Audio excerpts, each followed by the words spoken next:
Before I start, I want to thank NIS America for sending us a copy of this game to review. With the next Fire Emblem title still a ways off, fans of the strategy RPG genre have been chomping at the bit for a new SRPG, and Kadokawa Games have teamed up with NIS America to bring one to players. God Wars: The Complete Legend is an enhanced port of the title God Wars Future Past, which launched for both PS4 and PS Vita in 2017. This comes with all the DLC, including 5 new characters, and an additional campaign for the complete experience. But was bringing this game to Switch really a strategic move, or is this a title even the gods don't want anything to do with? Let's find out. The premise of God Wars is to take the gameplay style of Final Fantasy Tactics, but mix it with Japanese mythology and Shintoism. Set in a fictional version of Japan, the main campaign follows the efforts of Princess Kaguya, the youngest daughter of Queen Tsukiyomi, of the Kingdom of Fuji. Years prior to the story, Tsukiyomi had to sacrifice one of her daughters to the gods in order to stop them from fighting, and it worked. But Tsukiyomi was never the same. Kaguya was locked away in case the gods needed another sacrifice, but she gets saved by a close friend called Kintaro, and his big bear buddy Kuma. Together the three of them travel in search of her mother, heading to the rival kingdom of Izumo led by King Susanoo, and Hyuga led by Queen Amaterasu. Along the way they befriend a colourful cast of characters, from ogres to witches to other members of royalty and their entourage. One of the big draws for this title, at least for me, is how it utilised Japanese mythology for its world and cast. This is really cool, with recognisable icons like Princess Kaguya and Momotaro, as well as recurring Japanese mythological beings like the red and blue ogres. Although, characters aren't actually their mythical figures, they are simply named after them and sometimes have an appearance to match. Overall, there is a lot of story here, with 4 separate campaigns, and a game that goes over 150 plus hours. And I would be here all day if I recounted each part. The story is a decent one with plenty of mystery, although sometimes I found the dialogue to be a bit stale, which isn't helped by a mix of average to poor voice acting, at least in the English dub. The game does give you the option to use the Japanese if you so wish. The story is engaging enough, but nothing that truly had me rushing to get to the next part as fast as I could. As I stated earlier, the gameplay is very reminiscent of the Final Fantasy Tactics series. Players will move their army across a grid map turn by turn. Rather than moving all of your characters at once and then the enemies, the turn order is instead decided by a character's speed. Each character has access to the same kind of commands. There is your standard attack, where the range varies on which weapon the unit is using. Every character can check their status, use items from a shared pouch, search the environment to open chests or find secrets, and perform a variety of skills. The skills a unit has are based on what jobs they hold. Every character can have 3 jobs, one of which is unique to that character and provides unique skills. The other 2 can be customised with a main job and a sub-job, and performing well in battle and utilising all of these skills get the player job points that can be used to unlock new skills or power up old ones. This job system allows for a lot of customisation of each unit to find out what works, and once you hit a certain level in that class, you are given access to a stronger variant of it. I do have one issue with the job system, and that is with changing jobs itself. Not every job allows for the same equipment. You can't use an axe or bow if the magician class is your main job, for example. This is fine, however the player is bombarded with so many stats on the screen that it isn't necessarily clear what weapons can be used when first making the transfer, and so changing jobs will cause your unit to completely unequip. Equipping units is a big pain in this title.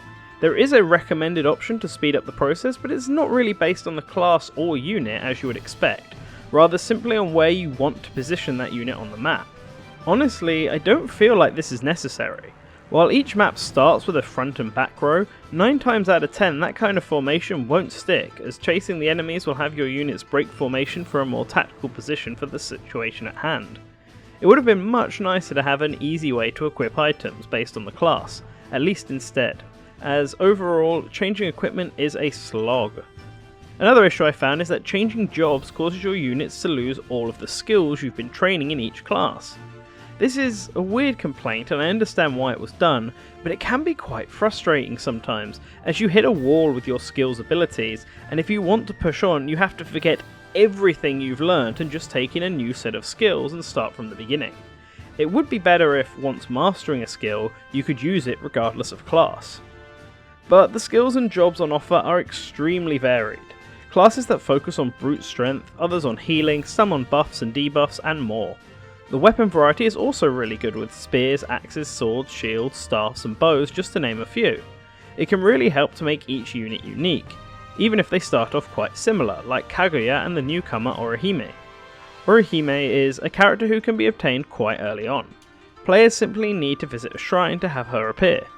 Talk to her and fulfill her request to unlock her. She starts off very similar to Kaguya's base class, but thanks to customization this can easily be changed. The other 4 characters are only available in the final campaign, so players won't be using them for some time. Players walk between chapters via a world map, where there are shops and shrines readily available. Donating to a shrine before battle will give your allies temporary stat boosts for the next battle, and the shop is exactly as you imagine it, although the layout for the latter is weird. You have the option to buy, sell, and try on. Sell is obvious, and you think buy would be, but I found it to be useless. Try on allows you to see what stat differences new equipments will give you, and then you can buy it. The generic buy option just lets you buy items without actually knowing if they are good or not for your units, which just seems pointless. Yet, it is the default option. It's just a weird layout. Much simpler are the side missions. Each shrine has a set number of requests that players can tackle, and doing them all unlocks an extra tough challenge for that area. Doing them back to back does get very repetitive though, as each shrine usually only deals in 2 areas, so each mission reuses the same 2 maps over and over again. This is especially an issue when almost every mission has the exact same win condition: defeat everybody. But it is helpful for those looking to grind for experience, job points, and just get more money. The game offers plenty of neat options and features such as a character affinity table and encyclopedia of terms, which is useful for us Westerners who won't be familiar with all the Japaneseisms in this game. There is also a tutorial log in case you forgot how the game plays, and this is useful. Early on, the game bombards you with explanations and tutorials that are just boxes of text, and it is easy to burn out with all the information. It would have been much nicer if this had been eased into the player throughout the first chapter. Overall, the gameplay is pretty solid. The job and skill systems are very varied and allow lots of options for tackling your opponents. There are a ton of missions to do and other factors to consider like shields, element affinity, and area attacks. However, this is all inside a very clunky menu system, where shopping is confusing, equipment is confusing, and the tutorials are too dull and frequent to keep players interested. Once players push through this and settle on a groove, the strategy gameplay does become quite fun. God Wars once again follows the pattern of Final Fantasy Tactics by electing to have chibi-fied character models for battles, and every character looks unique. Their designs really give off a good idea of how they should be used, with Kuma being big and thus a good tank. Outside of battle, the characters are portrayed using an anime aesthetic that is seen during cutscenes.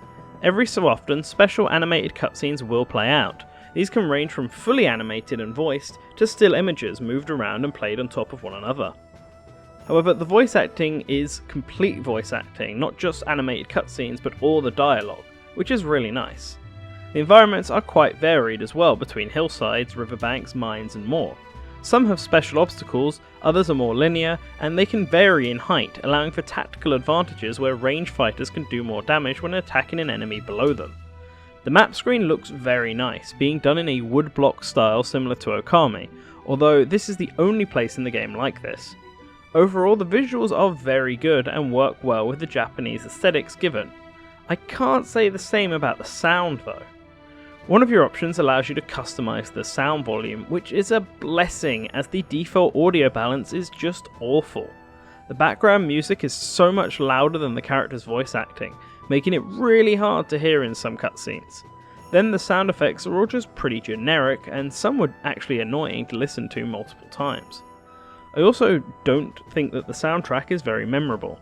Like any strategy game, the music can't be annoying, as players will be listening to it loop for approximately 45 minutes at a time.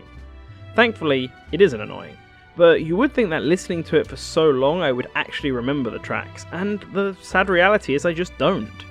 I can't say the music is bad by any means, but I also don't think it's outstanding either. And I wouldn't be able to conclude this review without talking about the camera. The camera defaults to a corner view of the whole map, and thankfully can be moved to provide a more horizontal view. For me, this was much nicer than the default, as the move buttons move the cursor up, down, left and right, and not in the diagonals, making it hard to remember which direction needs to be pressed for the cursor. You can customize this in the options, but honestly I don't like pressing up and having the cursor move to the top left instead. It's just annoying. Overall, the presentation is good. I like the visual style a lot, and it was only let down by its audio, which is just average. If it wasn't for the customization options for the presentation, I would have scored it a lot worse, but if the option is there to fix it, then I'm happy.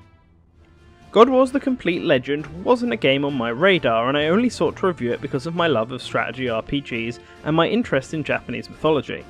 Thankfully, I have been rewarded for this because God Wars is a good game, and a good strategy game at that. There is a lot of variety on how to customize each character in the game, thanks to the in-depth job system, and the various additions to the terrain make thinking about unit placement and when to attack a vital part of the strategy. However, the game is dragged down a bit by some poor design choices. Way too much information is bombarded at the player early on, and a lot of the stuff that should be explained isn't done so sufficiently enough. The menus are a chore most of the time to go through, and sometimes the setup to try something different in the next battle is just too time consuming for what it's worth. The audio doesn't really get me engaged with the game like it should, and the voice acting is subpar at times, which is distracting. However, the story is pretty decent with some good mystery, and I was interested in seeing what Japanese legend would be appearing next, even if I wasn't as engaged in the overall story. The game's visuals help to get across the ancient Japan feel of the game as well, even if some designs are a little bit too anime for me. Ultimately, those who are starving for a strategy RPG will enjoy this game, especially those who have missed the Final Fantasy Tactics series. I keep mentioning those games, but that's because the comparisons are apt. This does feel like a Final Fantasy Tactics title, just without the Final Fantasy skin. So if you like that style of SRPG, then you will like God Wars: The Complete Legend.